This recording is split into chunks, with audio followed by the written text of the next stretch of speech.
Fala pessoal do Se Liga, professor Daniel Gomes de Carvalho, professor aqui do Se Liga, e hoje é o nosso segundo vídeo da nossa série sobre a primeira Revolução Industrial. Aliás, não assista esse vídeo se você não tiver ainda assistido a parte 1. Sem assistir à parte 1, algumas coisas dessa aula você não vai entender, ou pior, você vai entender equivocadamente. Na parte 1 dos nossos vídeos sobre a Revolução Industrial, discutimos um pouco o conceito de Revolução Industrial, o surgimento da palavra Revolução Industrial e discutimos também alguns motivos da Revolução Industrial. Conversamos também sobre algumas coisas que não são motivos da Revolução Industrial, embora às vezes sejam apresentados dessa forma. Bom, nessa parte 2, falaremos sobre mais alguns motivos da Revolução Industrial e falaremos das principais transformações técnicas e tecnológicas desse momento tão importante da nossa história. Se liga! Antes de eu começar a falar da história das invenções da primeira Revolução Industrial, vimos no vídeo passado até que a noção de invenção é uma noção complicada, eu vou usar, mas vocês entendem que nenhuma invenção é de fato uma invenção, né? Mas antes da gente falar das assim chamadas invenções técnicas tecnológicas, tem uma coisa que vocês precisam entender. A Revolução Industrial, ela não é apenas e tão somente uma revolução de invenções, de transformações técnicas tecnológicas. Né? Tem um historiador chamado David Landes, que ele fala o seguinte, em termos de transformações técnicas e tecnológicas, tivemos várias revoluções ao longo da história. Então o David Landes fala assim, já existiram várias revoluções industriais com R minúsculo e I minúsculo. O que são as revoluções industriais em minúsculo? Revoluções que foram apenas grandes mudanças, invenções e períodos de transformações técnicas tecnológicas. Isso teve várias na história. A gente pode falar numa revolução industrial em minúsculo na Idade Média, a gente pode falar numa revolução industrial em minúsculo no século XVII, em vários momentos da história. Porém, diz o David Landes, diz esse historiador, essa revolução industrial de agora, ela é diferente. Ela é em maiúsculo, porque vai muito além das questões técnicas e tecnológicas. São transformações muito mais profundas que envolvem isso. Eu vou dar para vocês dois exemplos que eu acho que vão deixar bem claro esse ponto que eu estou falando agora para vocês.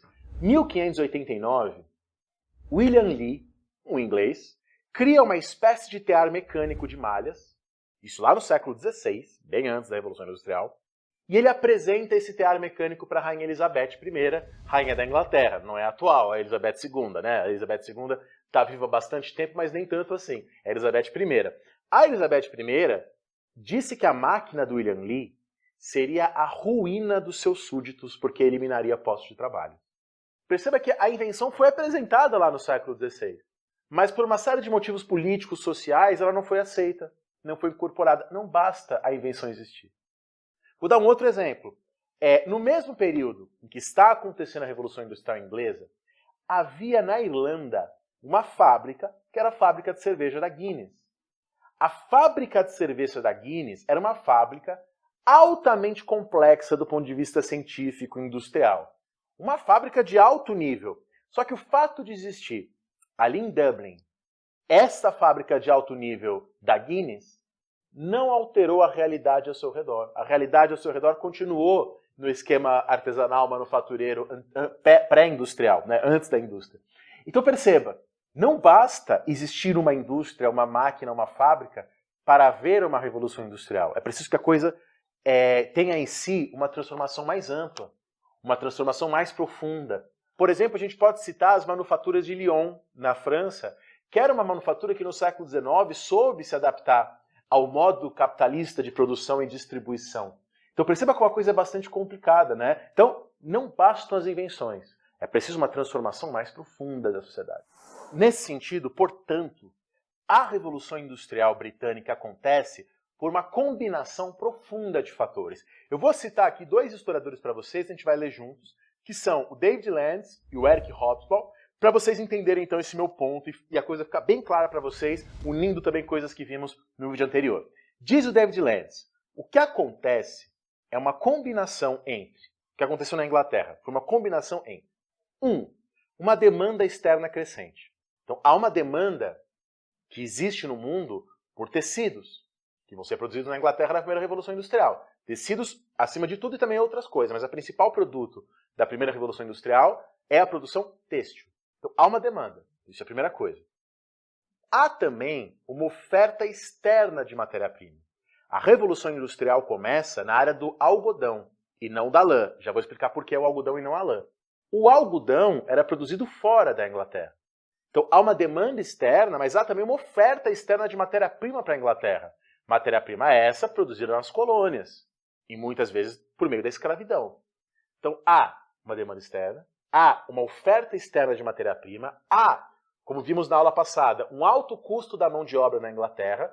Não estou dizendo que os trabalhadores ingleses eram magnatas, mas eles eram mais caros que os trabalhadores em outras partes do mundo, tornando assim a manufatura inglesa mais cara se você usar os trabalhadores ingleses. Então, compensava trocar por máquinas. Então, há uma demanda externa, há uma oferta externa de matéria-prima, há uma mão de obra mais cara do que outros lugares do mundo. Há, então, como há uma mão de obra mais cara, há uma recompensa para o industrial, para o burguês, se ele trocar os trabalhadores por máquinas. Então, compensa o burguês gastar em máquinas, porque o trabalho ali é mais caro. Com isso, o trabalho vai ficar mais produtivo. E há algum grau de excedente para acontecer esse investimento. Então, são esses os fatores que fazem a Revolução Industrial principiar na Inglaterra. São esses os fatores mais importantes. O Eric Hobsbawm, no texto A Era das Revoluções e também em As Origens da Revolução Industrial, ele tem uma frase que quem aí for prestar vestibular, não esquece dessa frase. Ela ajuda você a resumir.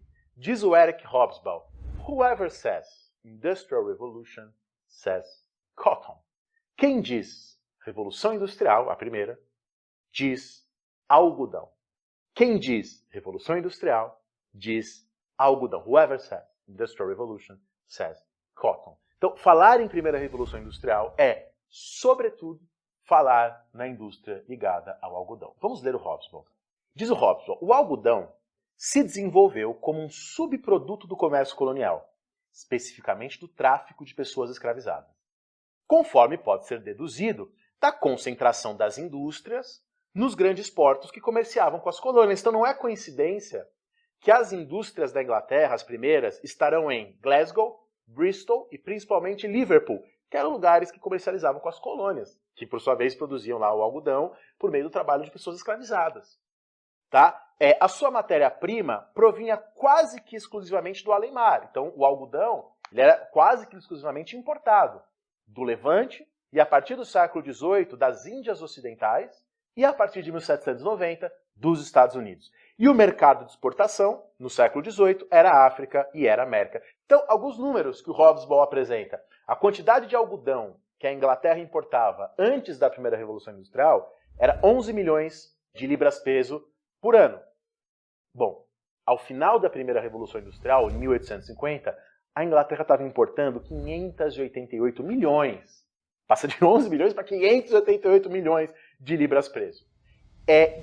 Ao final da primeira Revolução Industrial, metade das exportações britânicas eram tecidos de algodão. Então perceba, e aí, utilizando-se também da força do canhão, a Inglaterra vai abrir comércios, enfim, vai exportar para vários lugares do mundo. Whoever says Industrial Revolution says cotton. Aí você diz, mas professor, eu sempre associei a Inglaterra, as ovelhinhas andando pelo campo. Então por que a Revolução Industrial Inglesa começou com a indústria do algodão, essa que vinha sobretudo das colônias, ou do Império, e não com a indústria da lã? Bom, então vamos a alguns dados sobre isso. E é muito legal vocês saberem e vocês entenderem o porquê que é algodão e não a lã. Bom, antes da Revolução Industrial acontecer na Inglaterra, como a gente falou na parte 1, no vídeo da parte 1, os grandes produtores de tecido de algodão eram a China e a Índia, especialmente as cidades de Bengala, Madras e Surat.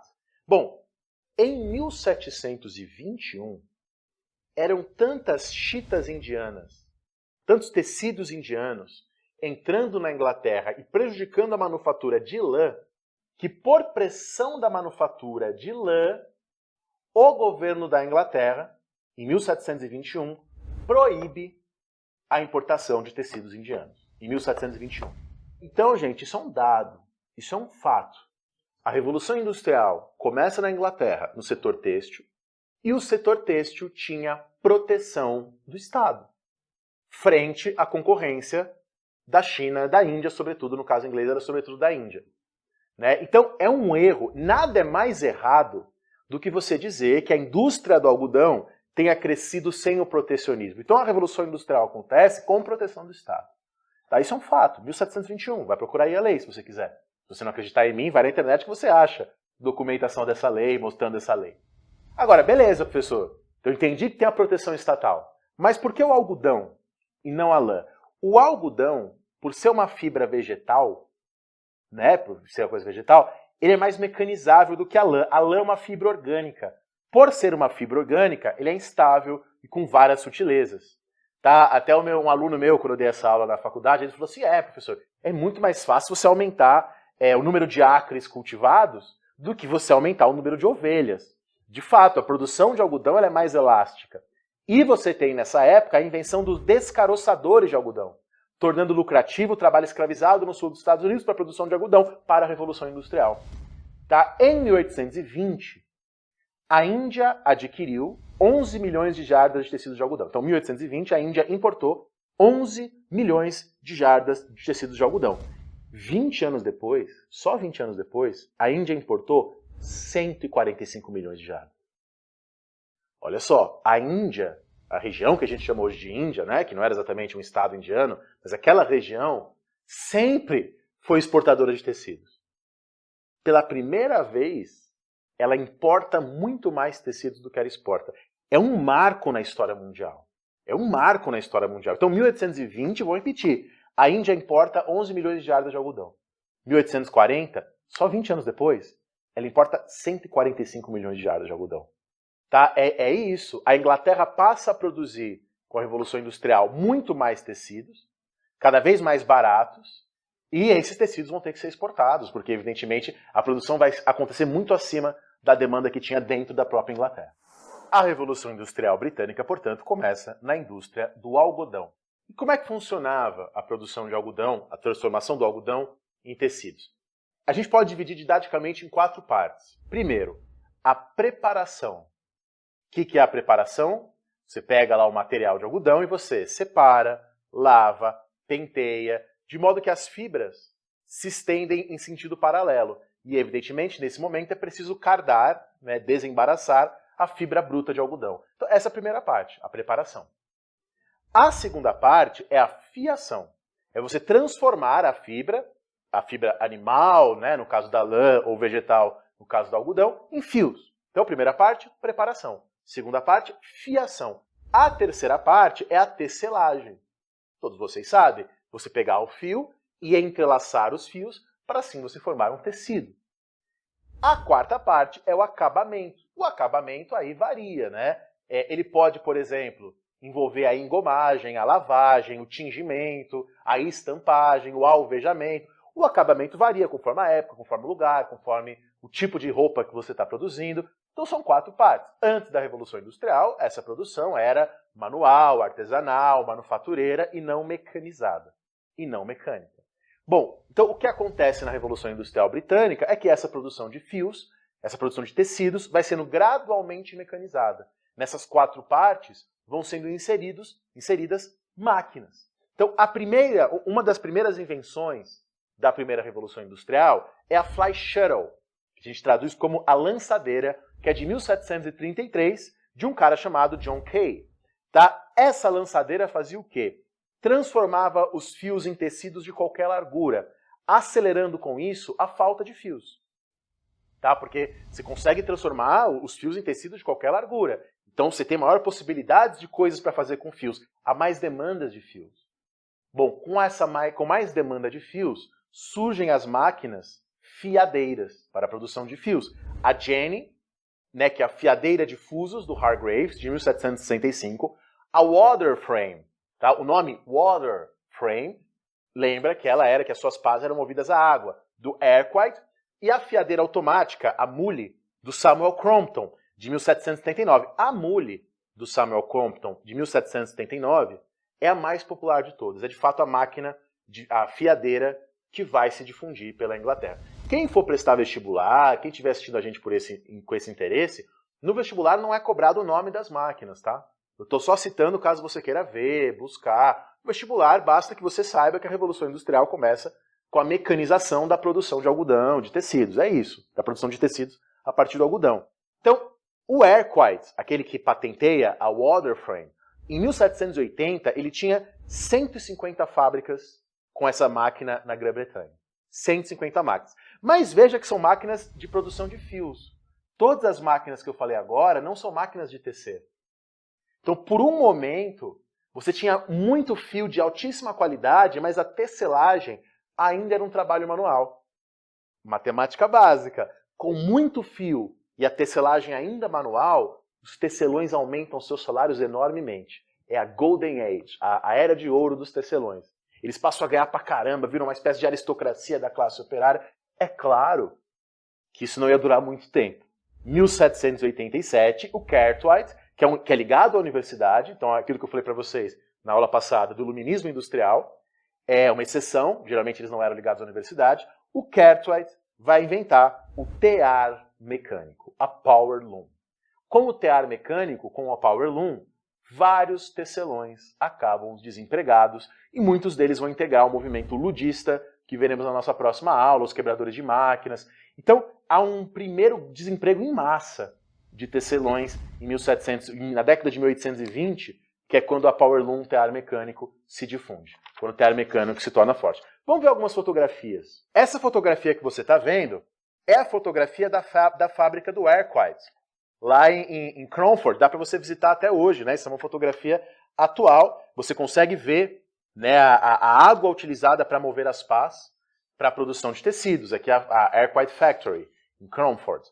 Essa fotografia agora é a fotografia de um fotógrafo norte-americano chamado Lewis Hine. É uma fotografia nos Estados Unidos, na Geórgia.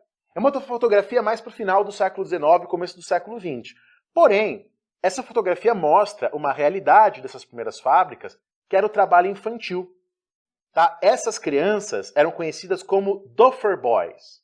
Tá? O que é um Duffer? O Duffer é quem removia, como vocês estão vendo na foto, as Duffs, né? As bobinas, né? dessas máquinas. Então, as crianças trabalhavam nessas fábricas como Duffer Boys, né, como essas crianças que tiravam as bobinas, ou como piecers. Né? Piecers vem de piece, né, de pedaço, de peça.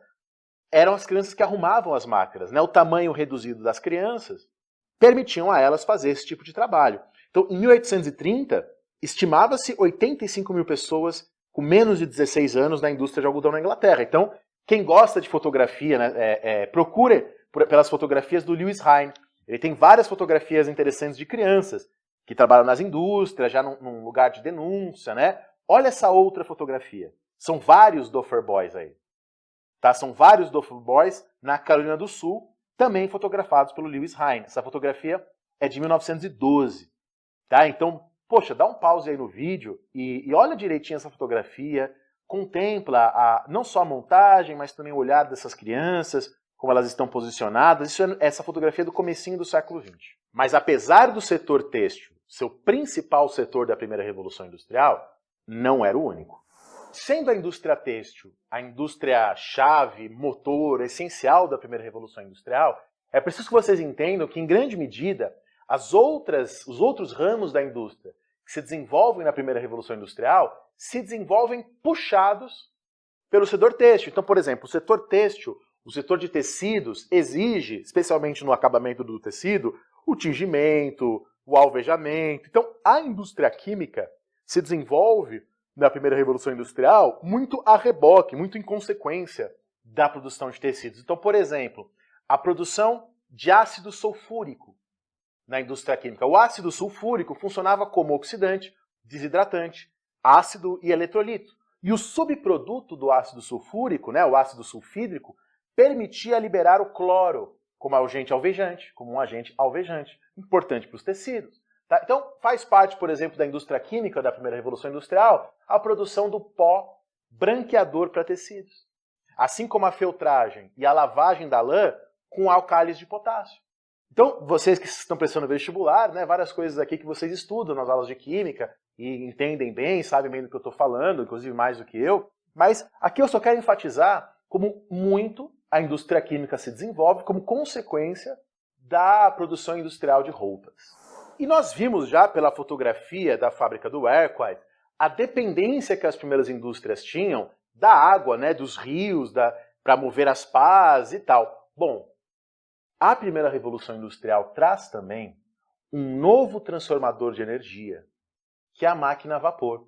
Com a máquina a vapor, as fábricas não precisam mais necessariamente estar próximas dos grandes rios. É possível você, com o vapor, transformar a energia de outras maneiras.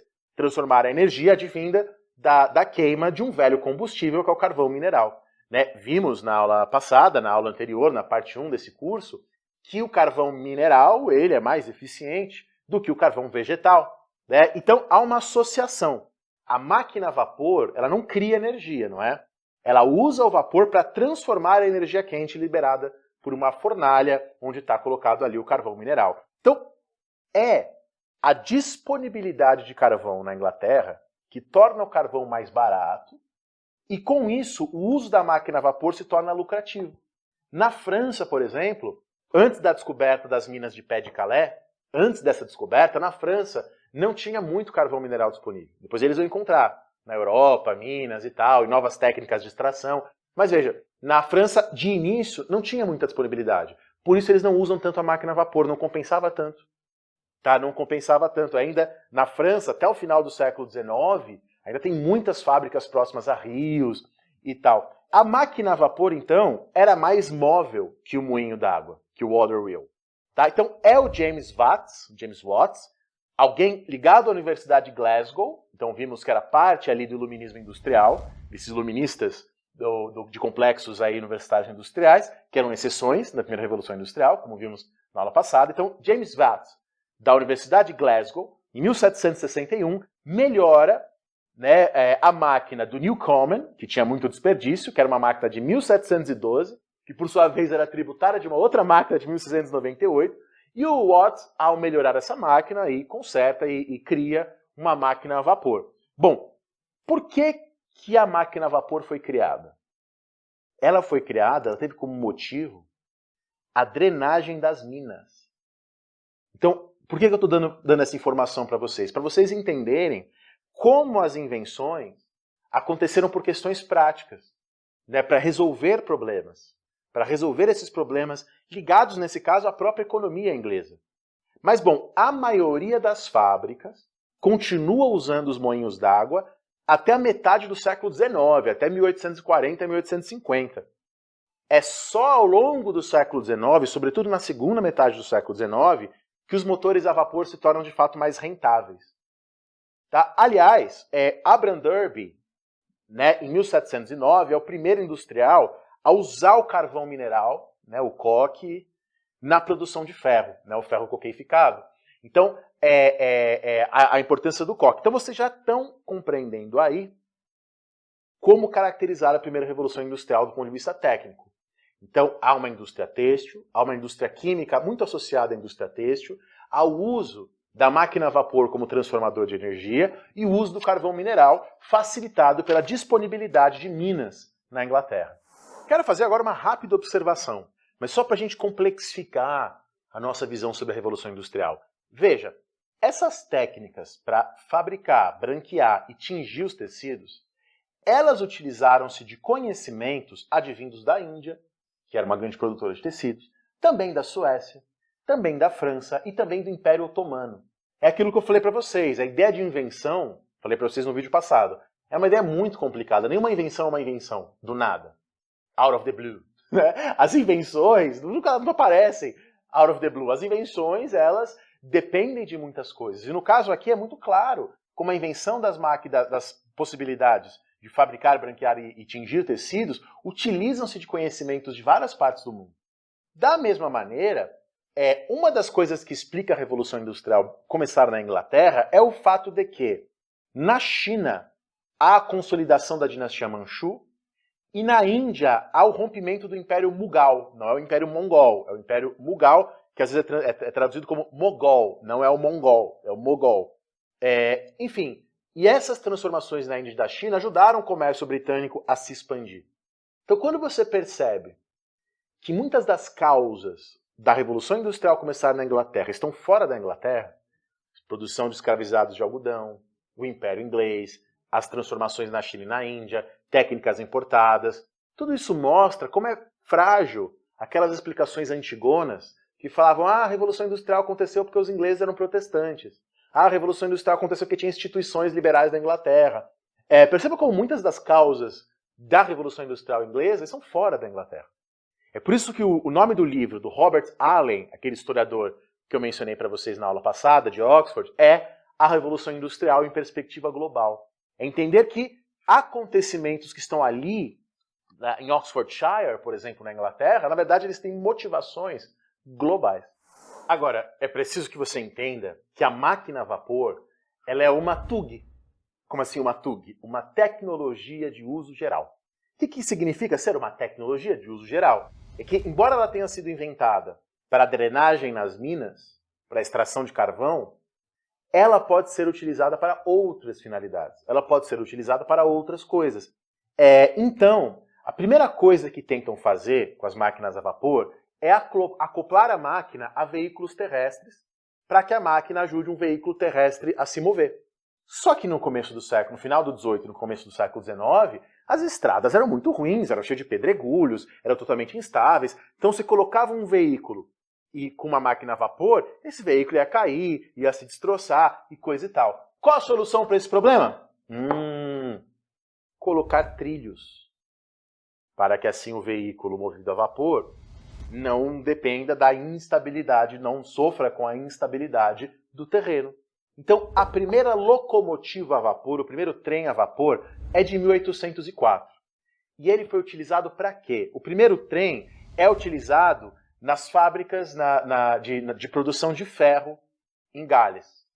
Tá? A segunda, uma outra grande ferrovia, é a ferrovia Darlington Railway, de 1825. Ela já tinha 41 quilômetros. E ela era usada para transporte de carvão. Então, as primeiras ferrovias, elas são utilizadas para transporte de carvão. E aí podemos entender a frase, então, do Hobsbawm na Era das Revoluções. A ferrovia é filha das minas do norte da Inglaterra. Ponto. A primeira locomotiva de uso geral, para além do uso de carvão, depois para o uso de pessoas, ela é de 1830. Então, a primeira ferrovia para uso das pessoas, que é um verdadeiro turning point, né, uma virada na história, é uma locomotiva chamada The Rocket, tá? Criada pelo George e o Robert Stephenson para a linha Liverpool-Manchester. Então a linha Liverpool-Manchester é onde temos a primeira locomotiva ferrovia de uso geral, para além desse uso apenas industrial. Bom, isso em 1830. 20 anos depois, a Inglaterra já tinha 10 mil quilômetros de ferrovia. 30 anos depois, ela já tinha 30 mil quilômetros de ferrovia.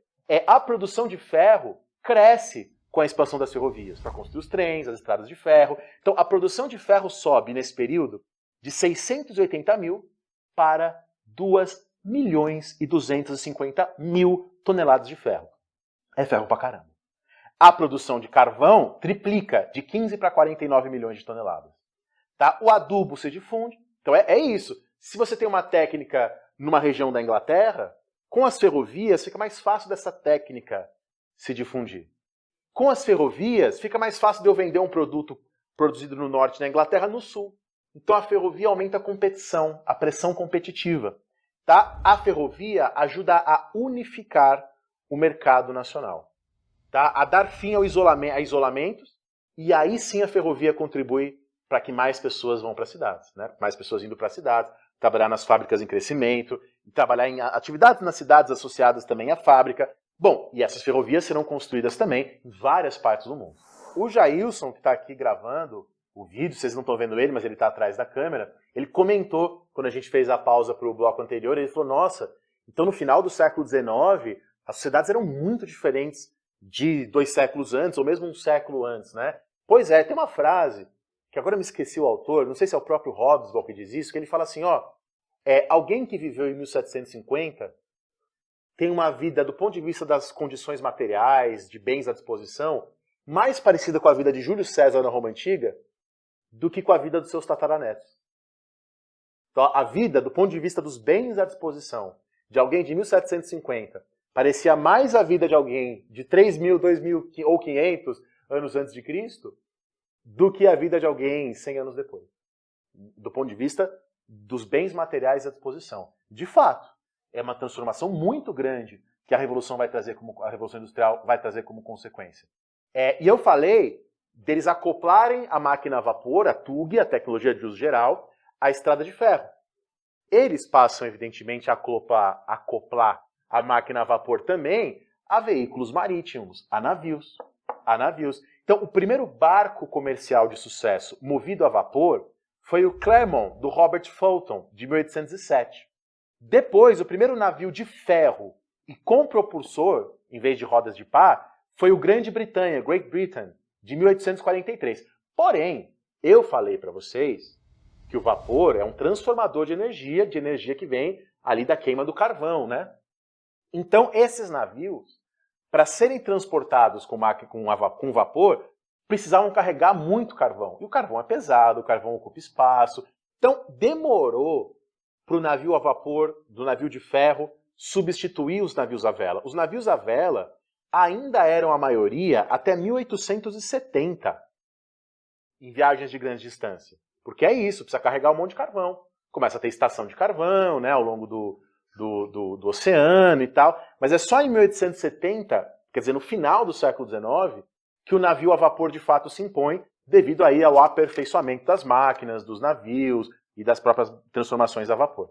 Então terminamos assim as principais máquinas, invenções da primeira Revolução Industrial. Então o uso do vapor, do carvão mineral, aí temos os primeiros navios de ferro a vapor, os primeiros trens aí a vapor, a produção de ferro a partir do carvão mineral, o ferro coqueificado a partir do coque, e o setor de tecidos. Whoever says Industrial Revolution says cotton. Não esqueçam, vestibulandos, a frase do Hobsbawm. Quem diz Revolução Industrial, primeira Revolução Industrial, diz algodão. A gente fala que a segunda Revolução Industrial é mais ali na segunda metade para o final do século XIX. E aí a gente já fala em uso do aço, da eletricidade, essas coisas todas. Essa nossa série é sobre a primeira Revolução Industrial, não a segunda. A segunda a gente faz uma outra série depois. Mas eu queria dizer uma coisa para vocês. Essa divisão entre primeira e segunda Revolução Industrial é uma divisão feita apenas de forma didática. Para você não esquecer que ali no final do 19 vem a eletricidade, vem o aço, vem depois os primeiros carros, né, o motor a combustão. Só para você não esquecer disso. Mas veja, na segunda metade do século XIX, na época da segunda Revolução Industrial, o vapor continua sendo usado. Os navios a vapor, na verdade, só se tornam mais usados na época da segunda Revolução Industrial. Na época da segunda Revolução Industrial são criados tantos trilhos de trem quanto na época da primeira.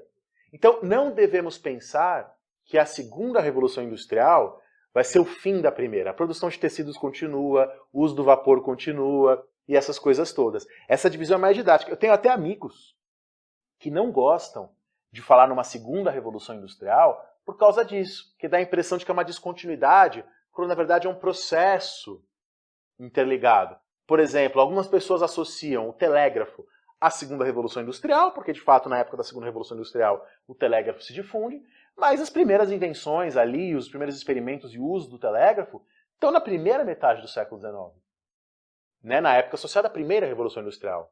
Então olha como essa divisão ela é mais didática, para que você tenha clareza que no final do século XIX emerge a eletricidade e o uso mais eficiente, a produção mais eficiente do aço, com novas tecnologias, a aliança entre capital e ciência, como falamos no vídeo 1. Mas a segunda Revolução Industrial deixamos para um outro momento. Agora, para já ir caminhando para o fim desta parte 2 das nossas aulas sobre Revolução Industrial, vocês perceberam que até agora eu não fiz uma definição de Revolução Industrial. Eu disse, quando surgiu o termo, eu disse que ele surgiu depois, né? E aliás, chamar de Revolução Industrial foi feito uma coisa à luz, foi um procedimento feito à luz da Revolução Francesa. Assim como a Revolução Francesa foi uma grande transformação, percebemos aqui uma grande transformação com a indústria, vamos chamar isso de revolução. Isso foi lá em 1830, 40, com o texto do Engels. Mas o que foi a Revolução Industrial? A partir de tudo isso que eu disse, como definir? Vamos tentar organizar. Então, primeira coisa, e aqui eu estou citando o David Landes, num livro chamado O Prometeu Desacorrentado. O David Landes fala assim, a palavra Revolução Industrial, em minúsculo, R minúsculo e I minúsculo, significa qualquer grande mudança tecnológica. Nesse sentido, já aconteceram várias revoluções industriais na história. Agora, Revolução Industrial com maiúscula é essa que começa na Inglaterra do século XVIII. E essa Revolução Industrial, ela significa o quê? a passagem de uma economia agrária e artesanal para uma economia industrial com a fábrica mecanizada. Então, primeira coisa é isso. A Revolução Industrial, essa do século XVIII, ela não é apenas mudanças tecnológicas. Essa Revolução Industrial é a passagem de uma economia agrária e artesanal para uma economia industrial, citadina, urbana e mecanizada. A Revolução Industrial começa na Inglaterra do século XVIII, de onde se difunde de maneira desigual e assimétrica. Aí o David Landes diz, o número e a variedade das invenções foram muitas. A gente viu algumas na aula de hoje. A gente viu as mais importantes, as que aparecem em provas, mas aconteceram muitas outras invenções também. Mas a gente pode resumir essas invenções em 3 princípios. Primeiro, a substituição da capacidade e fadiga humana pelas máquinas. Essa é a primeira coisa. Então, a substituição da força humana pela força das máquinas.